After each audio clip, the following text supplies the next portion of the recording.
네, 반갑습니다. 어슴사백입니다. 네, 최근에 목감기가 조금 있었다가 이제 목이 좀 괜찮아져서, 근데 아직 100% 돌아온 건 아니라서 중간중간 목이 조금 아쉬운 소리를 낼 수도 있는 점 양해 부탁드리고, 오늘 방송에서는 일주일 만에 또 인사를 드리게 됐는데, 이제 그 사이에 좀 장세가 조금 이제 좀 나아진 분위기로 왔잖아요. 좀 비트코인 같은 경우 2,500만 원 정도 선에 왔다가 이제 한 3천만 원 정도에 되어 있고, 이더리움은 이제 200만 원 좀 넘어갔다가, 이제 불과 얼마 전에 우리가 굉장히 두려워하던 때가 뭐 120만 원, 130만 원 이럴 때였어요. 그래서 많은 사람들이 이때 뭐 이더리움이 80만 원, 70만 원까지 갈 거다 이렇게 좀 두려워했었는데, 지금 또 그 시간들이 기회의 순간이었다는 것을 증명하는 듯 이제 또 200만 원 정도, 물론 여기서 조금 더 하락은 할 수는 있겠지만 지금 분위기로는 이게 다시 또 빠져가지고 80, 70만 원까지 가는 분위기로 가는 건 쉽지는 않아 보여요. 그런 이제 형태의 상황이고, 그래서 꾸준히 이럴 때마다 우리가 기회의 순간은 사실상 늘 공포와 함께 온다고 했잖아요. 그래서 기회라는 것이 우리 집집마다 배달이 올 때 공포라는 포장지로 되게 더럽고 좀 이제 열어보기 어려운 형태를 띠고서 우리한테 늘 배달이 오기 때문에, 누구나 기회는 공평하게 배달이 오는데 대부분 그걸 잡지 못하죠. 포장지를 뜯지 못하는데, 그 이유는 공포라는 포장지로 쌓여있기 때문에.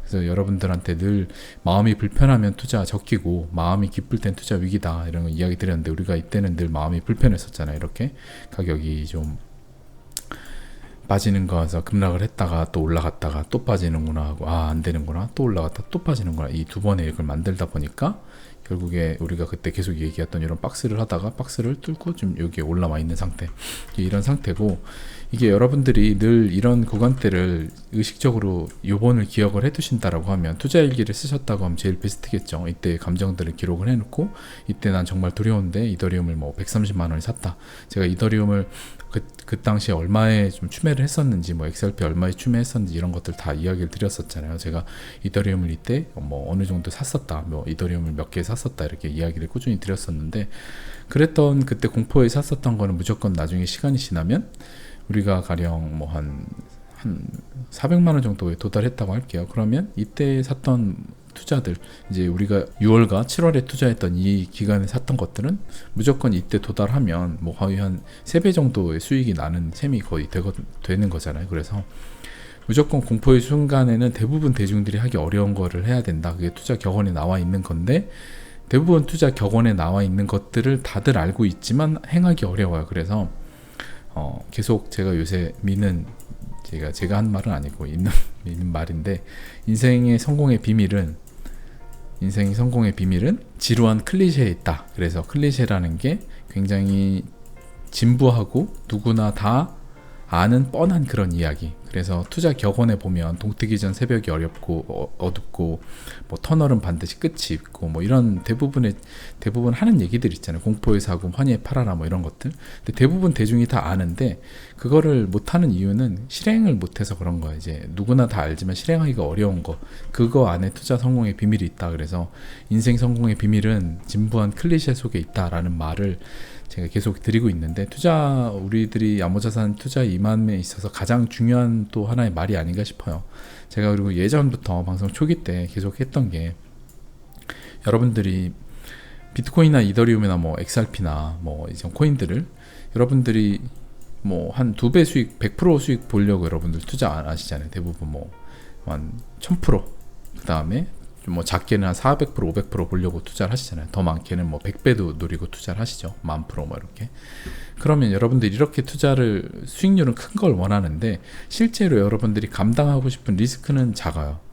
마이너스 90%는 감당하기 싫고 수익률 1000%는 얻고 싶어 해요. 그래서 이게 제가 방송 초기부터 계속 이야기 드리던 건데, 여러분들이 상도덕을 가져야 된다. 그래서 상도덕에 맞지 않는 투자를 하면 암호자산에서는 깡통을 찰 수밖에 없다. 그래서 상도덕 맞는 투자는 뭐냐, 10배를 먹고 싶으면 마이너스 90%도 감내할 수 있어야지. 왜냐하면 이 시장이 그만큼 변동성이 크고, 변동성이 그만큼 크기 때문에 대부분 대중이 떨어져 나가고 소수만 남아서 그 소수가 나머지 수익을 다 나눠 갖는 시장이잖아요. 그러니까 변동성이 엄청 큰 거죠. 근데 여러분들이 그 상도덕의 개념을 이 암호자산 시장에 좀 적용을 하신다고 하면, 결국에 내가 10배를 먹고 싶으면 마이너스 50% 충분히 리즈너블하다. 충분히 그럴 수 있다라고 생각하시고 그 시간의 공포의 순간에 마이너스가 어디까지 갈지 모르지만 꾸준히 잘 코인을 버티고 있고 그 다음에 코인을 꾸준히 잘 계속 매집을 하셔야 되겠죠. 그래서 그런 것들을 여러분들이 이어나가신다라고 하면 투자 암호자산 시장에서 절대 실패하지 않는 현명한 투자자가 되실 거라고 생각합니다. 그래서 앞부분에 이런 짧은 좀 투자 마인드 관련된 이야기를 좀 드리고 기사를 몇 개 또 보면서 이야기도 해보도록 할게요. 미국 이제 하원에서 이제 스테이블 코인 법안 다음 주 중 발표. 그래서 이제 기사가 나왔고 제가 예전에도 소개를 해드렸죠. 그래서 미국이 스테이블 코인 법안을 이걸 하는 명분으로 루나 사태가 터졌었고, 루나 이제 스테이블 코인이 민간 스테이블 코인들이 굉장히 무분별한데 리스크가 크기 때문에 이거 규제를 해야 된다. 그래서 제도권 안에 넣는데 그 제도권 안에 넣을 때 미국 국채를 미국은 이제 스테이블 코인을 미국 국채 기반으로 하려고 하잖아요. 한 80% 정도를 미국 국채를 담보로 해라. 그러면 미국 스테이블 코인 전 세계 돌아다니면서 당연히 미국 국채가 담보면 뭐 가령 일본에서 미국 국채를 국민들이 가령 뭐 1조 원어치 샀어요. 1조 원어치 샀다고 할게요. 그러면 8천억 정도는 미국 국채를 산 셈이 되는 거죠. 80%가 국채 기반이라고 하면 결국에 스테이블 코인 발행을 할 때는 미국 국채를 사놔야 되잖아요. 80%를. 그러면 해외에서 스테이블 코인 수요가 많아지면 당연히 미국 국채 수요가 많아지는 거죠. 그래서 미국 국채를 전 세계에 파는 효과가 생긴다. 그래서 달러의 수명 종료가 가까워지고 있는데 굉장히 달러의 수명 종료를 굉장히 페이드아웃을 천천히 이런 식으로 완만하게 해 나갈 수 있는 국채를 담보로 해가지고 할 수 있는 형태의 그림으로 스테이블 코인이 나와서 지금 이렇게 제도화되고 있다. 그리고 다음은 이제 CBDC가 나오면서 민간 스테이블 코인과 동시에 같이 쓰이겠죠. 그리고 CBDC 같은 경우는 당연히 그 안에 뭐 화폐의 기간, 유효 기간도 있고 여러 가지 기능이 다 있는 것들이 되겠죠. 그러면 이제 그런 기능이 이제 멈출 수 있는 기능이 있다라고 할게요. 그럼 미국이나 러시아 같은 데들이 각계 서로 CBDC 못 믿을 거 아니야. 심지어 우방인 영국하고 미국도 서로 못 믿을 거예요. 왜냐하면 영국의 CBDC를 미국이 언제든지 락다운 할 수 있으니까 보유하고 있으면 그러면 뭐가 중요할까? 우리들이 잘 생각을 해봐야겠죠.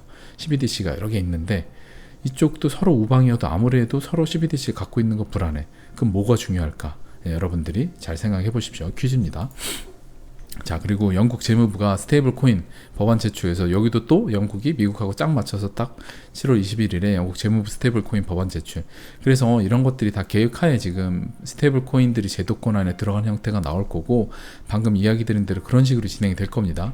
그래서 다시 한번 영국과 뭐 미국 그다음에 파이브 아이즈 국가들 서로 다 CBDC가 있을 텐데 그들 국가들이 아무리 미국이라고 해도 파이브 아이즈 국가도 뭐 중국과의 관계도 있고 모두 있어요. 그랬는데 미국의 CBDC를 가령 뭐 캐나다라든지 뭐 호주라든지 이런 데서 들고 있어요. 근데 그게 언제 미국 CBDC가 종료가 될지도 모르고 돈을 추적을 다 할 수 있는 돈인데 그러면 그렇다면 그걸 완벽하게 믿지 못하잖아요. 그럴 때 리스크를 어떻게 우리들은 해야 될까? 앞으로 새로운 금융 시대에서 여러분들이 잘 생각을 해보시면 또 어떤 코인이 중요한지 알게 되실 겁니다. 자, 그리고 브라질 핀테크 기업 B4에서 첫 현지 증권형 토큰화 플랫폼. 그래서 브라질 핀테크 기업 B4라는 데에서 CEO가 향후 몇 주 안에 최초의 토큰화 증권 시장을 열 계획이다. 그래서 전통적인 증권 거래 플랫폼 구조를 복제해서 연매출 가령 뭐 한 20억 좀 넘는 이제 한 20 몇 억 되겠죠. 23억 정도 되는 데에서 뭐 한 600 몇 억 정도 되는 사이의 브라질 회사들은 1,900만 달러까지 공모할 수 있는 이런 그 공개 증권을 토큰화 할 수 있는, 그러니까 주식 증권 시장에 있는 회사들이 자기 회사를 상장을 하거나 할 때 IPO를 하죠. 보통 할 때 그것들을 토큰화해서 공개 증권을 토큰화하는 형태로 해가지고 할 수 있게끔 하는 플랫폼을 토큰화 플랫폼을 출시할 계획이다. 그래서 브라질 핀테크 기업이 이걸 할 거고 이런 거는 전 세계에 다 추세가 될 거예요. 그래서 제가 삼성전자 주식도 한 주가 아닌 뭐 0.1주, 0.001주 이런 식으로 다 토큰화가 될 거고 부동산도 뭐 가령 뭐 아셈타워라든지 서울에 있는 큰 정말 조단이 넘는 큰 부동산도 이제는 토큰화돼서 뭐 큰 해외 펀드 회사들이 단독으로 갖고 있고 뭐 지분으로 갖고 있는 형태가 아니라 일개 개인들도 조금씩 참여해서 가질 수 있는 그런 형태의 부동산 토큰화 시장도 결국에 열릴 거다. 그래서 모든 자산 시장이 토큰화가 일어나면 제일 중요한 건 이거예요. 부동산이 가령 뭐 1,000억짜리가 있어. 그러면 큰 1,000억이란 돈을 넣어갖고 살 수 있는 몇몇 안 되는 데들의 큰 손을 기다려야만 그 유동화가 이제 유통이 되잖아요. 이제 거래량이 일어나죠. 거래가 손쉽게 막 일어나야 되는데, 그런 큰 부동산 같은 경우는 부동산 자체가 움직이지 않기 때문에 부동산이잖아요. 근데 그런 것들이 토큰화가 되면 뭐가 일어나냐면 유통량의 폭발적인 상승이 일어날 거예요. 왜냐하면 당연히 토큰화가 일어나면 여러 개 쪼개가지고 사람들이 쉼 없이 거래가 이루어지게 되잖아요. 그러면 주인이 사실상 여러 명이 아주 작게 존재할 수 있는 거고, 그러다 보면은 그 유통, 이제 실제로 거래 같은 경우도 훨씬 더 잘 일어나고, 그러니까 거래가 통으로 일어나는 게 아니라 쪼개져서 일어나겠죠. 그러다 보니까 토큰화 시대가 되고 나면 전반적으로 자산 시장의 유통량이, 돈의 흐름이 엄청나게 빨라질 거다. 그래서 이게 그 우리가 앞으로 다가오는 블록체인 혁명의 시대에서 뭐 금융이 바뀌고 디파이가 되고 뭐 탈중앙화가 전 세계를 다 지배하는 게 아니라 탈중앙화도 있고, 굳이 탈중앙화가 필요 없는 중앙화 형태. 지금의 뭐 금융 시스템 다 중앙화잖아요. 그래서 다 탈중앙화가 모든 전 세계를 뒤집어 엎는다라는 생각은 저는 순진하다고 생각을 하고, 두 개가 공존을 할 텐데, 그 공존하는 와중에 이제 토큰화 이런 플랫폼들이 나오면서 굉장히 자산 시장에 더 폭발적인 큰 볼륨을 가져올 거다라고 우리가 예상해 볼 수 있겠죠. 자, 그리고 라울 파알이 이제 전 골드만삭스 임원이죠. 이 사람이 이더리움 통합 후 스테이킹 수익률 웹3 산업의 기본 이율이 될 것이다 해가지고, 이더리움이 통합해가지고 이제 포스를 출범을 하면 스테이킹 수익률이 전반적인 암호자산 시장의 표준 이율이 될 거다라는 식으로 예상을 한 거예요. 그래서 저도 이 의견에는 동의를 하고, 이렇게 스테이킹 수익률이 어느 정도 정해지고 나면 이거보다 높으면, 이제 터무니없이 높다라고 하면 당연히 이거는 너무 리스크가 큰 데가 될 거고, 살짝 높다라고 하면 뭐 이더리움보단 약간 이런데 뭐 조금 약간의 베네핏이 있네, 대신 뭐 어떤 게 단점이겠구나, 뭐 이 정도로 기준점을 잡아줄 거다라는 얘기예요. 그래서 이런 시대가 온다라는 것 자체는 굉장히 스테이블하고 또 제도화가 계속 일어나는 시대이기 때문에, 결국에 시간이 지금 뭐 몇 년 전에서 지금으로 흘러와서 이런 것들이 계속 나온다는 것 자체가, 암호자산이 새로운 부해바구니가 되는 건 우리들이 누구나 다 이제 예측을 쉽게 할 수 있는 거죠. 몇 년 전에는 어려웠지만, 그러면 여러분들이 지금 이미 이렇게 예상을 다 하잖아요. 암호자산이 새로운 부해바구니가 된다. 그러면 우리가 지금 투자하는 거를 두려워해서는 안 되겠죠. 그죠? 자, 그리고 11년 만에 금리 인상한 유럽에서, 지금 유럽 같은 경우 마이너스 금리예요. 마이너스 금리가 사실 뭐 말이 안 된다고 생각을 하는데, 통장에 돈을 갖고 있으면 뭐 돈을 빼가는 거냐?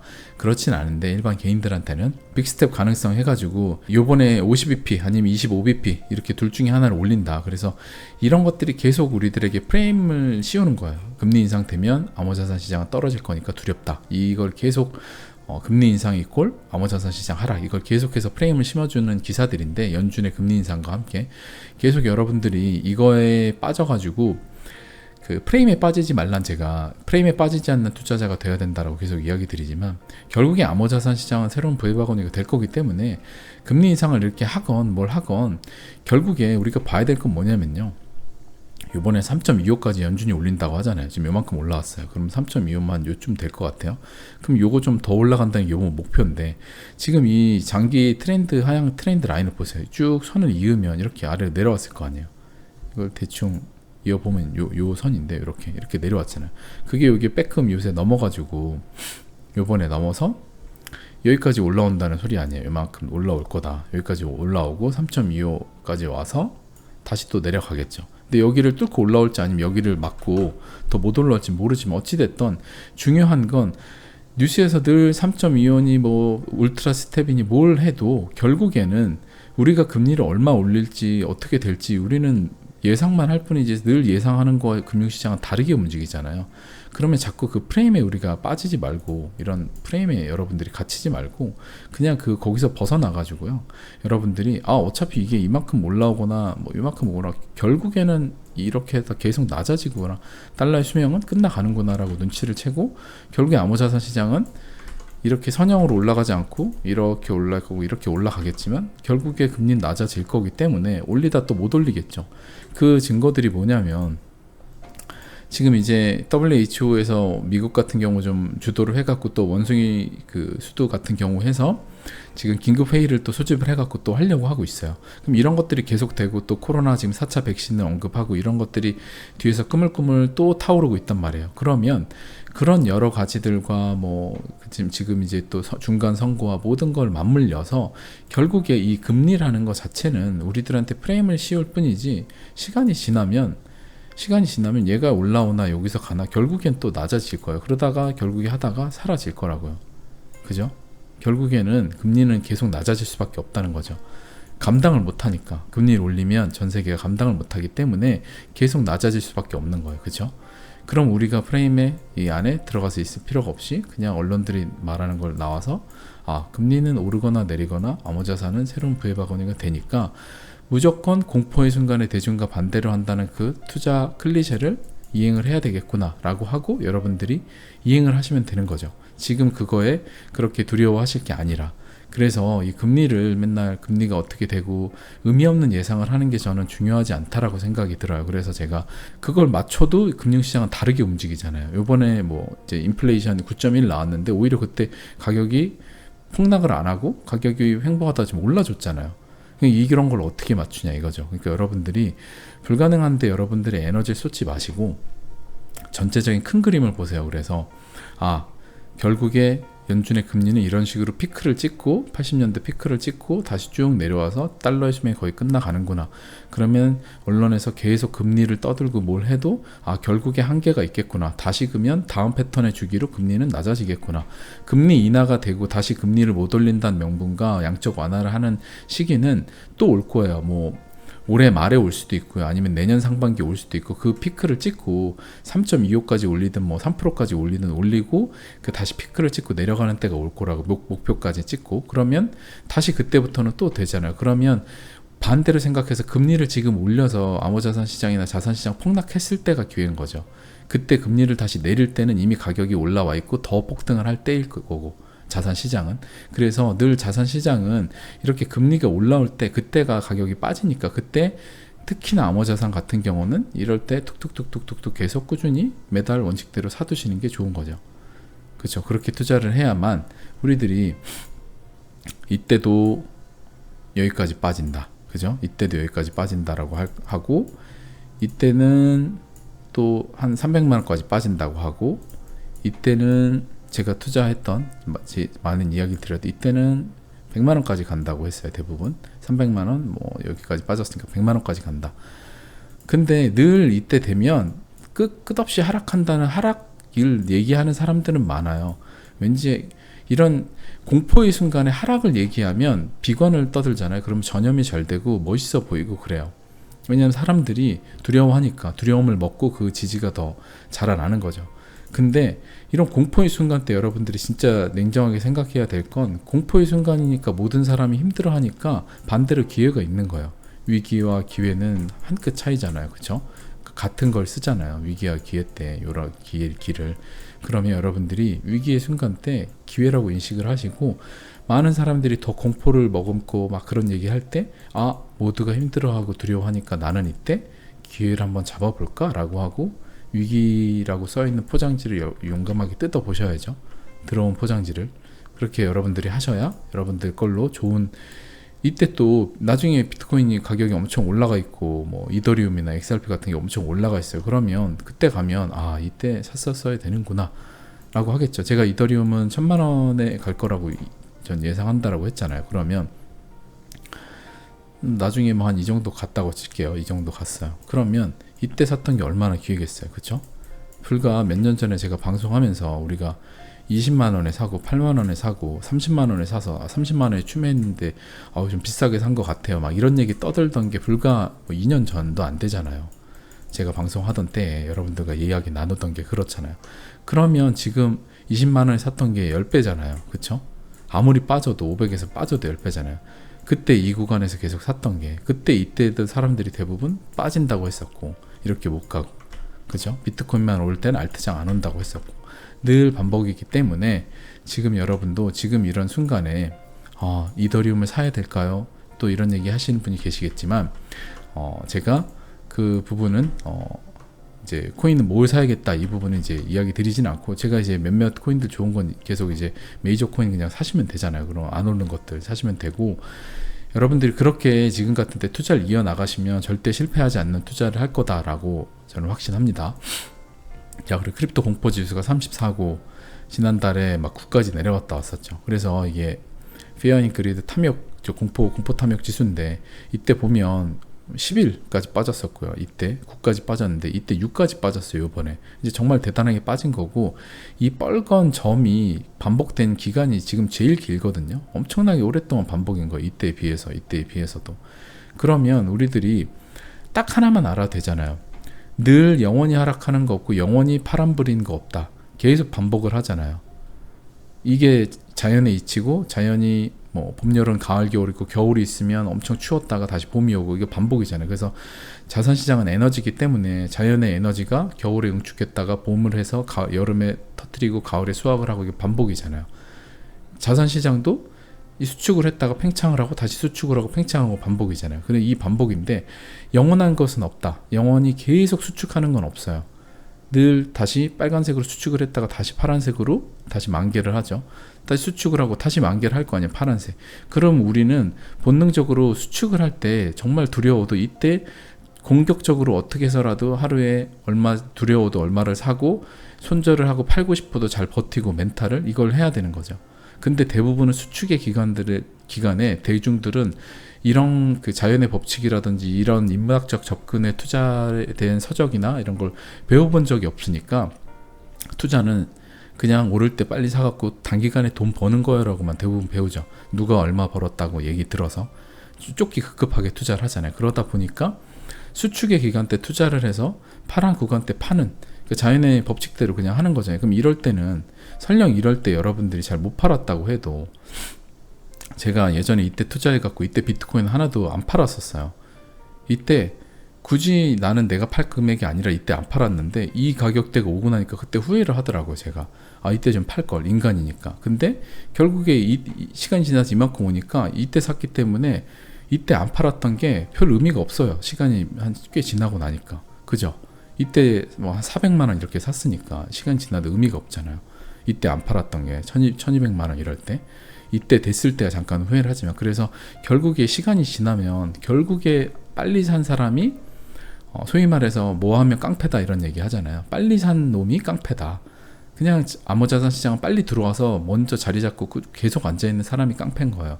여러분들이 빨간색 때 꾸준히 여러분들이 수축의 기간 때 여러분들이 투자 에너지를 담아두시면, 결국에 투자 에너지는 자연의 법칙에 따라서 다시 팽창했다가 수축, 팽창, 수축, 팽창, 수축, 다시 팽창을 하겠죠.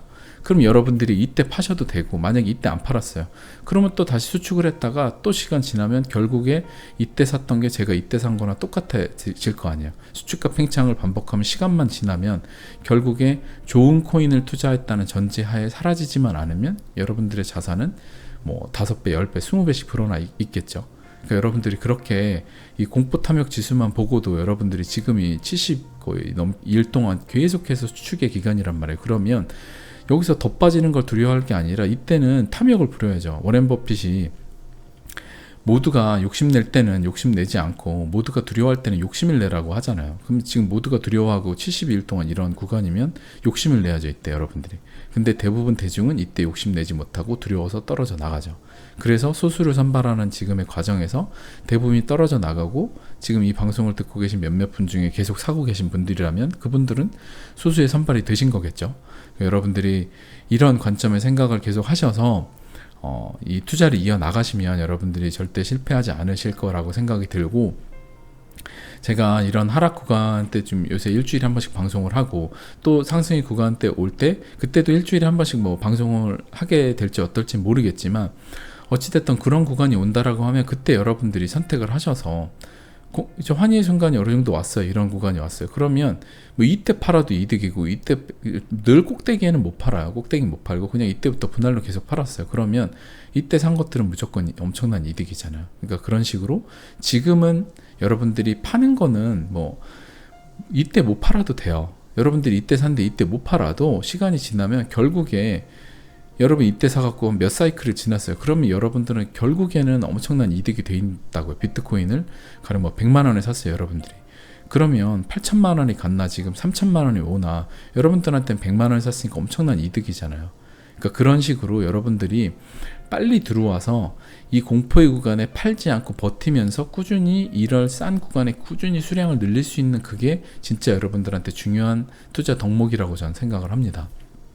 물론 금상첨화로 이때 팔고 또 이때 사고 그걸 다 되면 좋지만 그게 일반 사람이 다 됐다고 하잖아요. 그러면 전 세계 웬만한 암호자산 시장의 대부분 사람은 워렌 버핏이 됐을 거예요. 그건 불가능한 거라고 저는 생각을 하고, 더 중요한 건 여러분들이 공포의 순간에 여러분들이 자연의 법칙, 인문학적 사고를 하셔서 지금은 내가 어떻게 대중과 반대로 행동해야 되겠구나.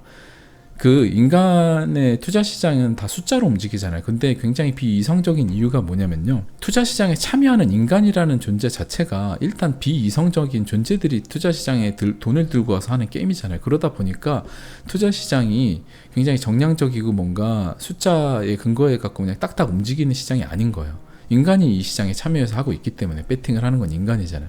그러니까 여러분들은 비이성적인 인간이 참여하는 투자 시장인 거를 감안하시고 인간들이 이렇게 비이성적으로 나가면 다시 팽창의 시기가 오겠구나라고 늘 반복이잖아요. 절대 변하지 않는 진리니까 더 바닥에 잡으려는 그 욕심만 내려놓으시고요. 이 정도만 되면, 지금 최장기간 빨간 불이라고 하면 이 정도만 되면 욕심을 내서 그냥 꾸준히 사야지. 그리고 이때 샀나 지금 만약 28,000에 샀어요. 그래서 꾸준히 계속 샀다고 하면 한 26,000, 25,000이 될 거 아니에요, 평단이. 그러면 아직 원금 도달 안 했겠죠, 분할로 이때부터 사는 게. 근데 시간이 지나면 결국에 39,000, 4만이 되고 나면 어차피 이때 잘 산 거잖아요. 수량도 많이 늘려놨을 거고. 그렇게 투자를 하는 거지, 이 바닥에 어떻게 다 그걸 넣어요? 그건 불가능한 거죠. 네, 구독자 여러분들, 지금 이제 조금 힘든 시기에 여러분들의 투자를 현명하게 잘 이끌어 나가시다 보면 결국에 환희의 순간과 또 다음 여러분들이 이제 기다리시는 시기가 올 거라고 저는 반드시 확신하기 때문에 여러분들이 지금의 데스밸리를 잘 견디셨으면 좋겠습니다. 그리고 또 다음 주 방송에서 여러분들한테 유익한 기사와 그리고 또 늘 반복하지만 지루한 클리셰를 담긴 투자 마인드에 관련해서 여러분들한테 이야기 드리도록 하겠습니다. 감사합니다. 어슴새벽이었습니다.